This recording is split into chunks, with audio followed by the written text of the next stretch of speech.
Alright guys, welcome to the video. Sorry for where we are location-wise. I'm doing some traveling this next week, and unlike the past week, I don't want to miss a week of uploads, so wanted to blast out some content. This is how we're able to do it, because I sauna every night, didn't really have time to film, so I was like, you know what, let's just stack it, whatever.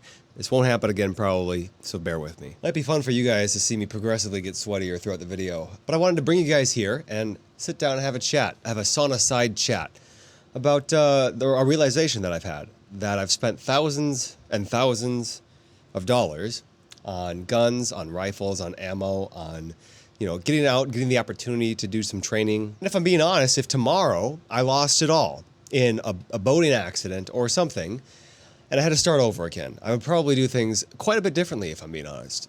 Now, I think the current state of the gun industry, where every company is essentially forced to pump out and churn out the next iteration. Like SIG used to be made fun of for making a million variants of the 320 or of the 365, but now every gun company kind of has to be doing that. They have to have a similar fast-paced release schedule. It sort of feels like the tech world with like smartphones and laptops, just the dizzying speed at which new products are being released at. And most of us honestly are asking the wrong question when it comes to this kind of stuff. They're asking, what gun should I buy next? And honestly, a lot of times, left to my own devices, left to my own unintentionality, I'm asking that same question. But the better question to ask is, what actually makes someone more capable? And so in this video, we're gonna be looking at kind of preps, different aspects of that conversation. And you could argue like manly things that, help equip you to prepare your family, fight against civil unrest, any kind of that kind of 2A stuff. And we're gonna distill it down, essentially looking at what are you going to need in order from like most likely statistically to least likely, or most likely on a daily basis to least likely. Now, some of the least likely stuff, if you do happen to need it, it'll be a life-changing difference, whether or not you are trained up or well equipped enough to handle that situation. But I think we do need to start finally looking at things from a practical standpoint, as opposed to, well, there's this 0.00001% chance I'm going to have to, deploy my concealed carry pistol, do a quick mag dump, do a reload because maybe there's a malfunction, and then run back to my truck, grab that backpack with a folding stock AR, and then start going to work. So obviously there's this trend going around YouTube, GunTube, saying that GunTube is dead and that people need to change, the creators need to change, the conversations need to change and shift. And it can't be about gear anymore. It has to be more practical, it has to be more well thought out, and it has to be more creative. To jump on that bandwagon, we're going to try and shift the content strategy here and talk more philosophy, because last week's fitness video, or I guess a couple weeks ago's fitness video, did pretty well. And I think it resonated and had an impact on the audience that I wasn't necessarily expecting. So if you guys are down to talk about cool stuff beyond guns, beyond fun modifications, which I love to talk about, let's talk about those cool things. Because gear is only one small aspect of preparedness. It's the most expensive aspect and the most fun aspect, but it's also just a sliver. It's just the tip of the iceberg. So let's get to the shaft of the iceberg. I really think that with YouTube, with GunTube, people talking about gear, that it's become, preparedness has become more of a consumer hobby than a capability hobby, or like a lifestyle, things that people are thinking about on a day-to-day basis. So this is my effort to help shift that. Before we jump far too in, I'd love to thank some supporters of the channel. Go ahead, check them out. Little bit.ly-esque landing page. You can find links to gear and fun stuff that I like to use with codes placed throughout accordingly. So go check them out. Looking at what we're going to talk about for the rest of the video, we're going to break down preparedness not from what's the coolest thing, what's the most expensive thing, highest to lowest price, but we're going to analyze it from the spectrum of what actually moves the needle on an everyday basis. Starting to get hot. This list might look different for a SWAT, an active SWAT member, a team guy, a proud member of the LGBTQ community, a rancher living in Alaska versus a city guy, aka the proud member of the LGBTQ community. This video, I'm sorry, it's a sample size of one. This video is for me. I'm only one guy. So this is for a young guy, a husband, a father, Christ follower. I don't know if that's relevant. I mean, yeah. Of course it's relevant, but ultimately just a normal civilian. We're going to kind of go throughout levels in this video. We're going to break it down by levels. It makes it fun, kind of gamifies it. Level 1 is going to be talking about fitness. This is something you will absolutely use or not use and feel the negative effects of not being able to tap into it. So we made a video about it. Go ahead, check that out after this video if you're curious about more of the details within, like, what does fitness mean? Like, where should I start perhaps? But fitness essentially multiplies everything. It makes daily things simpler, easier. It makes you more capable. So doing things like running, carrying gear, lugging stuff around, carrying your kid, escaping danger, having stamina and skill set to engage in fighting. But skill set only takes you so far if you're gassed out and you can't perform. So you need that stamina to back you up to enable you to tap into said skill set, or lack thereof if we're being realistic. Then of course, recovery, stress tolerance, making sure that your body is like used to this kind of stuff. If the worst day of your life presents a very significant physical stressor and your body's never seen anything quite like that, anything near like that, like if you've never gone for that run that you've been putting off for years, oh, that's hot. Oh, that's hot. Ooh. You know, ultimately, you guys are your first piece of gear. The gear is only as helpful, as useful as you are. Level 2 is going to be awareness and the mental state that you possess. So not talking like a clean bill of mental health.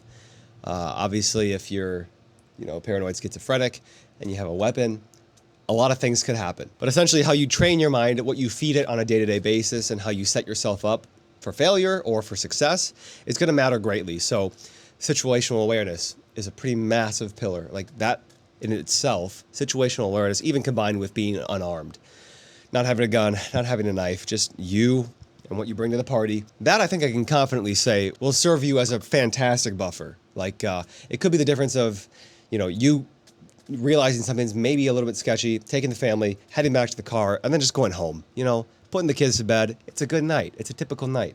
As opposed to, wanting to F around and find out a little bit, seeing something or just not seeing something, being oblivious, and then, oh, shoot, you're in an active shooting. And sure, maybe you get to go hero mode and deploy that pistol, but you also might die and your family might pay pretty dearly and lose their lives too. I think situational awareness is absolutely paramount, especially if you're going to burden yourself with the responsibility of carrying a gun. Like, you are to remain sharp, you are to remain sober, you are to remain trained and ready to use that tool whenever you have it on you. I think that's absolutely a duty that we have as civilians. Additionally, when it comes to the mental mindset, oh, you guys, it's getting hot. It's getting hot.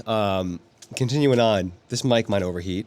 Camera might overheat. You do not only need to be thinking about, like, what is the output of your body? Are you training? Are you getting your steps in? Are you doing cardio? Are you getting your strength sessions in? Are you getting stronger? But also, what are you putting into your body? What's the fuel source? How's your alcohol consumption? How are you sleeping? Are you feeling recovered?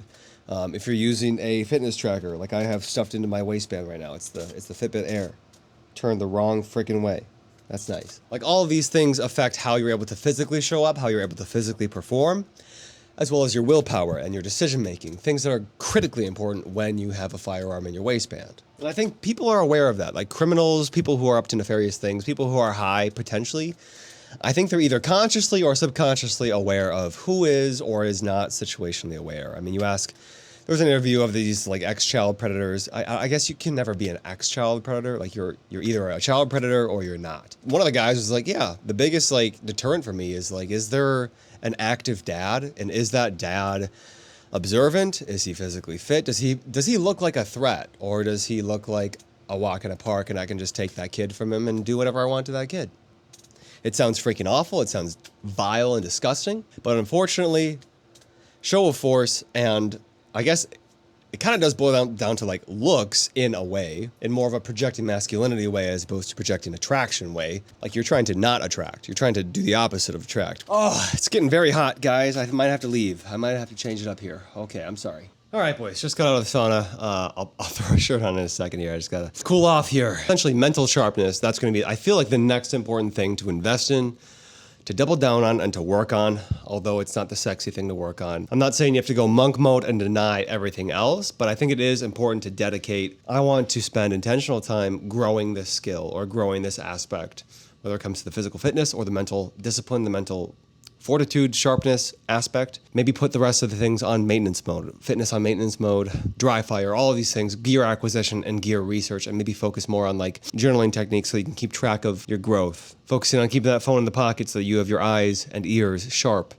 and available to take in all the information in the world that's going around you, especially when the family's around, stuff like that. All right, guys, next comes level 3, which might surprise some of you guys. It kind of surprised me when I thought about it and fleshed this idea out, and that is going to be medical, and that comes before the concealed carry piece. The statistical likelihood that you will need to deploy medical, whether that be rendering aid to someone, that you come across in a wreck, got in a car accident, got in a motorcycle accident, boating accident, a really bad fall, a freak accident with machinery, stuff like that. It's going to be much, much, much greater likelihood that will be something you encounter than a scenario in which you need to pull a pistol and put that to work. So I think at the very least, we should have the gear. Sure, you can maybe bank on the really slim chance hope that there's a paramedic here, there's a trauma surgeon here who knows, there's an ex-Marine who knows how to work a tourniquet, throw in a nasopharyngeal, put a chest seal on, or treat, like do that tension pneumothorax, hyperneumo tension, hypertension. So knowing enough to be dangerous, not actually dangerous to the victim or to the person that you're applying aid to, but knowing enough to be dangerous in the terms of knowing how to properly apply that tourniquet, knowing how to pack a wound, getting that TCCC training, taking a stop the bleed course, and polishing up on those skills. Like, that is a perishable skill, just like shooting. Like, when I take a month or two off from shooting, which I have, I certainly have, I absolutely notice it. Like, there are some videos that I've gone in the past and been like, holy smokes, I look like, have I ever shot a gun before? Especially when I lost weight. It's like, do I know how to soak up recoil? What the heck is going on? So making sure that you invest in the time and even maybe the money to get the training, especially investing the money into getting the proper gear. Like, don't buy it on Amazon. That's always a gamble, because there's a chance that you might get a Chinese-made knockoff, not North American Rescue tourniquet sent to your door, branded as one, because it's from Amazon. A really close friend of mine who, gonna go on a tangent here, he's no longer with us, unfortunately, but one of the things that he passed down to me was that Amazon mentality. He ordered some medical gear and then also some other tactical gear. I can't remember if it was a red dot or maybe it was like a certain set of batteries. And he had multiple experiences where Amazon sellers would send over essentially dupes of what he was buying, but he would pay full price for them, think he was getting the real thing, and it turned out it was just the Chinese piece of crap. So as defenders, I mean, we as men, I think I'm good enough to throw a shirt on now. I don't want to be too gratuitous. I'm still sick though. I'm still getting over that sickness. You guys could probably tell in my last video that I was like getting a little sick. I've had it for like a week and a half. It's been a week and a half. Love having a young child. But ultimately, like, if we're to brand ourselves as defenders, take that to heart. If I were a betting man, which I was, I didn't go so well, so I'm not anymore. The skill that I'd bet that actually will, save a life as a civilian, I would put medical ahead of being a gunfighter. All right, moving on to the fun stuff, level 4. Now we are finally talking about concealed carry. Notice how we're not jumping right to the rifle, and so that's why I think this channel has focused so much on concealed carry guns. Sure, some handguns that are a little bit larger and might be disqualified from the concealed carry standpoint, but absolutely smaller than a full-size AR-15. Talking about a gun, a concealed carry gun. Not guns, not gear. We're just talking about literally a holster, a belt that can hold that holster, as well as, some rounds that are appropriate for the gun. That's all we're talking here. We're talking skills. We're talking like the ability to draw from appendix for concealment, reloads, malfunction clearing, recoil control, the dry fire, the trigger control, knowing your gun intimately, one-handed shooting, doing things like quick reloads, knowing how to clear a gun, pretty much the basic stuff, the basic EDC, what is directly on your body, spending and investing your time there as the fourth stop, the fourth level. Level 5, I would say, is going to be entering the world of prepping. Kind of like, have you guys heard of looks maxing? It's something that I've been doing like a little bit. Ultimately, it's about taking into your own hands like your looks. And you can do soft looks maxing or you can do hard looks maxing. Soft is going to be things like working out, getting lean, taking supplements, protein, going for runs, walking. Hard looks maxing is stuff like surgery, hard drugs. I want to kind of apply that same mindset to prepping. Like, you can be a soft prepper or you can be like a hard prepper. And I'm really advocating in this level, and probably for just most people, like myself included, I'm not a hard prepper. I don't have the bunker. I don't have a 55-gallon drum of water that I'm cycling out. I don't have like a solar battery backup. My freezer's not stocked with a year's full of meat, stuff like that. But when I'm talking about preparedness, like being prepared for power outages, being prepared for potentially short-ish term food shortages, water as well is going to be a thing for sure. So being able to purify water and store water to some degree, not taking extreme measures like I was saying before. Setting the soft prepper mindset to the vehicle is huge. So making sure that you have fire extinguishers readily accessible, making sure that you have tire kits, things to inflate and deflate a tire, spare parts for wear items or things that might go out that could be pretty critical for your vehicle to need, spare fluids, definitely a battery jumper pack or jumper cables at the very least, having maps, having communication tools, battery backups, emergency cache, things like this, kind of the soft preparedness aspects. I would say that's the next best thing. That's the next thing you have to worry about covering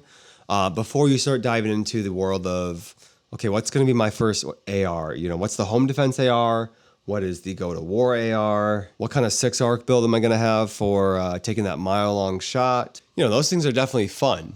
They're very fun to think about and to game, but I think that maybe there's going to be time for that later on. Do all of the previous steps, the prior steps, you master those, you get those nailed down, and you realize that, yeah, I'm still here. I'm still having fun. I still want to keep going and keep applying more pressure on this hobby, on this mindset. And there's absolutely more. Like, you haven't hit the ceiling quite yet, but don't worry, guys. There's still plenty of room to climb. There's still plenty of rungs to go up. We still got a couple left here. The next level, I think we're on 6 or 7. Well, that would be talking about the AR-15, talking about the home defense scenario, kind of like thinking about building out that AR, or maybe just buying it off the shelf that you've been thinking about for years. And the rifle is not last because it's unimportant. It is, especially from like a right standpoint, a two-way standpoint. Who knows how long we'll be able to actually have access to purchasing these kinds of things standpoint, but they're so niche. Like, the odds that you're going to have to use a firearm in general, which is typically just boiled down to a pistol,